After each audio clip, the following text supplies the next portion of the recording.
Hello, my name is Dylan Straffen. I am one half of Team 20, and I'm going to be doing our sprint number 5 walkthrough with you today. So just some quick starters before we begin. We're building a calendar / task management system that allows users to organize and add their own tasks into our application so that they can keep track of them and maybe not worry or rely so much on their own memory, but can rely on the memory of our application. So as usual, I'm just going to start by going through all of our sprint goals for this week. As of course this is the last sprint, there's a lot for us to get done this week, and we really put a lot of time in. Unfortunately, we weren't able to get everything we wanted done, but certainly got a lot of it done. So for starters, we wanted to finish functional persistent data. That was the big end-all be-all sprint goal for this week. That was what we had to get done. This application for users is not going to be functional if we don't have persistent data. So if users aren't able to store those tasks that they input, there's really no point in using our application because the tasks will be lost when the application closes. But we did actually manage to get that functioning, and I'm excited to show that, both the code and the walkthrough of that later on during the sprint. And then another big thing was finishing all the navigation between interfaces. This was something that was very important to the application being easy to use and something users would want to use. If there is non-functional navigation components, users would have a hard time getting and using the application as well as working through it and doing and completing the tasks they wanted to complete. Our third sprint goal for this week was to build a functional new user method so that new users could create their own accounts and save their data to their own file. Now, unfortunately, we weren't able to figure this out for this sprint. Just we couldn't get the persistent data to be split between different user accounts. But we figured, in the grand scheme of things, this is less important because it is a locally hosted application, so it typically will be used by one user on their personal computer. And so when it comes to creating new accounts, this is less as big of an issue as it might be for another application. So although we did give it a lot of time, we weren't able to get it done. It was just something we had to deal with. Another big, obviously, sprint goal for this week was to create the final aesthetic and design choices and changes for this week, just so we have a good looking, easy to follow, easy to use application that's efficient. Bunch of little stuff that we've been doing every sprint just to keep up with that, but this we had to kind of finalize those choices and changes just to get a good working application. And then finally had to clean up the final code just to avoid possible errors during use of the application, and it's just good safe practice to have a good clean final code that we're going to be able to use going forward. So next I'm going to be going over I'm going to be doing our front-end walkthrough of the application, and then I'm going to be doing the final code walkthrough. So as usual with our user-facing demo, I've moved our sprint goals over to the right side of the screen just to make it a little easier to follow along and see how some of the changes we made this sprint actually reflect our sprint goals. Of course, as I mentioned before, the biggest part of the sprint was getting functional persistent data for our users. That provided by far the most usefulness and usability, as being able to save these, inputted tasks and events is super important, and having this application be functional and actually useful. So to begin, actually before I begin, I'm just going to show off the folder that the application is stored in. There's going to be a big part of our sprint as far as serialized data and persistent data goes was creating a generated file that's going to save all the tasks inputted. And I just want to show off real quick that the file, if it doesn't exist ahead of time, so this folder doesn't have, it's going to be a file called the listofevents.ser. The application will actually create that file. It'll throw an exception, which you'll see, but it'll actually create the file so that user data can be stored. So now I'm just going to jump right into the application, start by launching it. I'll log in real quick, and you'll see this listofevents.ser cannot find the file specified. But if I go here, you'll see it's actually been generated. So it was a big thing getting that functional so that we could save events. So you'll notice no tasks in the main launch menu because we haven't added any yet. So I'm just going to actually add some tasks to show off this functionality. So we'll call this IST 311 exam. It's on the, say, April 27th. Time of the exam, 11:15 maybe. Oops, excuse me. And you'll notice we can use these spinners here to change, or you can enter in data numbers yourself. Comments, place, so it's in IST room 201 maybe. And then bring notes. So I'll add that event. event added, you'll notice we got the same message as before. We're able to create a new one or return to the main user menu to view it.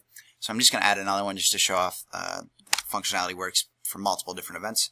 So IST, we'll change it up, stat 200 exam, and that's, say, 2 days earlier on the 25th.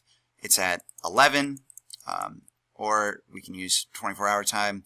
It's at 8 o'clock at night. It's a very late exam, and then it's in room, or IST room 202. So I'll add the event, give us another confirmation message. I will hit return, and you'll notice that both of these tasks have shown up here with the date, the name of the event, the time of the event, and then the actual comment / location of the event as well. And now to show off our big achievement for this week, I'm going to actually close the application, which previously would mean that user data was lost, meaning that the application wasn't very functional, it didn't do its purpose.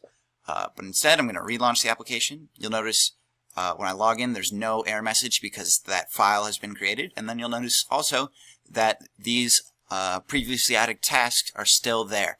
So that was huge for us, getting that to function the way we wanted it to, getting persistent data to show up. I can continue to add another task real quick. So test task, typing poorly, but this is on the 28th. It's at 1:01 a.m. for whatever reason. Test, add event, confirmed. I can close it. It shows up. Once again, I can close the entire application, relaunch it, and all of our data is there. So it's serialized on that serialization file that I showed off earlier. It's functional. It works well. The add task interface is very easy to use and provides basically all the functionality that we think a user would want. The general aesthetic of the application is pretty organized. We have icons for all of our major buttons, and just the general feeling is consistent throughout the application. The aesthetic is good, and we believe that we really complete a lot during the sprint, and we're very happy to have that persistent data working. So next, I'm just going to be doing our final code walkthrough.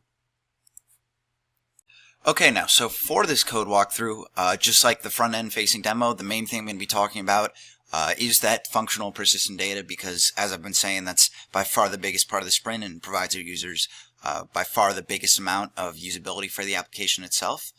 It also, coincidentally, was the part of the project that gave us by far the most trouble. As I've been saying kind of throughout this demo, it's been very difficult for us to get it working, but I'm happy to show off the code here that just allows our application to tick the way it does. Now, along with this, it should be noted that we chose to use serializable data for this application. We felt it made the most sense for the type of data we'd be storing to allow us to further going on, manipulate that data, edit that data, and all that jazz. Unfortunately, we didn't get to all that just because we ran out of time during the sprint. But hopefully down the line, if we have some free time, we'll be able to work on that and get the application functioning to the top level we want it to. So to start, I'm going to be showing off where the main part of this functional persistent data lies, and that is in the event list here. I'll scroll up to the top. Now you'll notice the implementation here of serializable. That is the serializable Java import that we use that's implemented in Java and allows us to actually save the data the way we have. So you'll notice here, list of events.ser, that's the actual file that's being generated when the application is launched, if the file doesn't exist already. I was showing that off earlier within the folder where the application is kept. Along here, you'll have this event list, and this contains a number of methods, such as building the actual test event list, calling the write to event list file, which is writing to the event list, pretty self-explanatory. Same thing with reading the event list.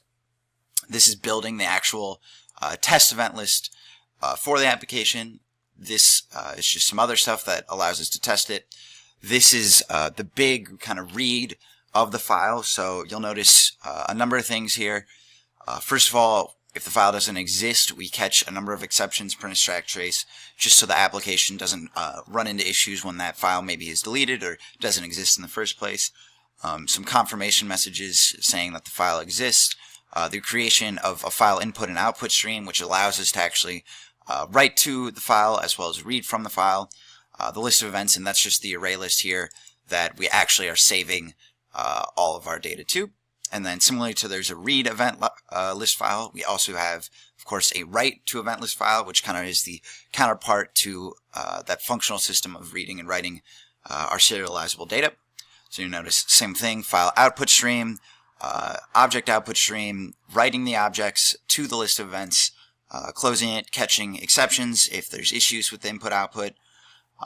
Pretty straightforward stuff, but it definitely took us a while to actually get that to kind of talk within the application and get it functioning.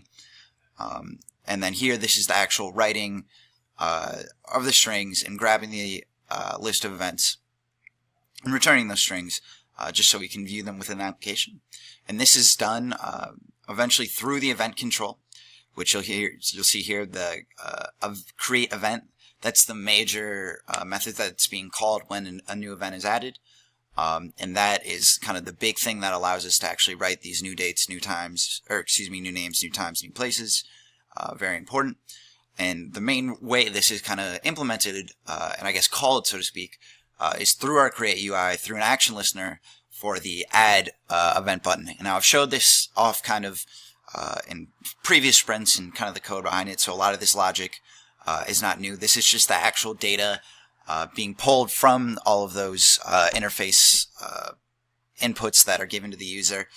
And then we now have this navigation control add event, which is that event control that I talked about earlier, and then this new elist write event list file that allows the actual data to be written to that file, which is then loaded up through the event controller when the application is launched and brings up all of our user added data. You see this confirmation message, which shows up when you actually hit that add event button. And then real quickly, although we didn't get it functioning, I'd just like to show it off real quick. The user list. We have the same type of logic for a serialized user list, but unfortunately we just ran out of time to get that working in a way that persistent data would be unique to each individually created user account.